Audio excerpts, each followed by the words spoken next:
ഈ സർക്കാർ അധികാരത്തിൽ വന്നതിന് ശേഷം പൊതുവിദ്യാഭ്യാസ വകുപ്പിൻ്റെ പദ്ധതി വിഹിതം വിനിയോഗിച്ച് 2021-22 സാമ്പത്തിക വർഷത്തിൽ 202 സ്കൂളുകളിലും 2022-23 സാമ്പത്തിക വർഷത്തിൽ 211 സ്കൂളുകളിലും 2023-24 222 സ്കൂളുകൾക്കും കെട്ടിട നിർമ്മാണത്തിന് അനുമതി നൽകിയിട്ടുണ്ട്.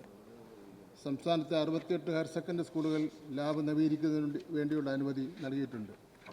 സാർ, കൂടാതെ സ്കൂളുകൾ ഭിന്നശേഷി സൗഹൃദമാക്കുന്നതിനായി ബാരിയർ ഫ്രീ എന്ന പദ്ധതി ആരംഭിക്കുകയും 2022-23 വർഷത്തിൽ 161 സ്കൂളുകളിലും 2023-24 117 സ്കൂളുകളിലും ഭിന്നശേഷി സൗഹൃദമാക്കുന്നതിന് വേണ്ടിയുള്ള നിർമ്മാണ പ്രവർത്തനങ്ങൾക്ക് അനുമതി നൽകിയിട്ടുണ്ട്.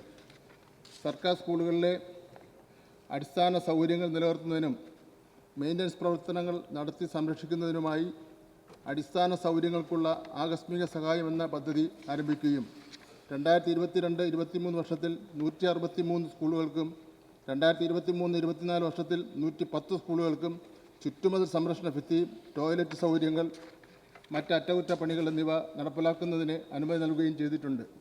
2023-24 വർഷത്തിൽ ആരംഭിച്ച അടിസ്ഥാന സൗകര്യ വികസനങ്ങളുടെ സുസ്ഥിരതയ്ക്ക് വേണ്ടിയുള്ള അടിയന്തര സഹായം എന്ന പദ്ധതി പ്രകാരം 64 സ്കൂളുകൾക്ക് അറ്റകുറ്റപ്പണികൾ, ഇലക്ട്രിഫിക്കേഷൻ, ഫർണിച്ചർ എന്നീ സൗകര്യങ്ങൾ ഒരുക്കുന്നതിനായി അനുമതി നൽകിയിട്ടുണ്ട്.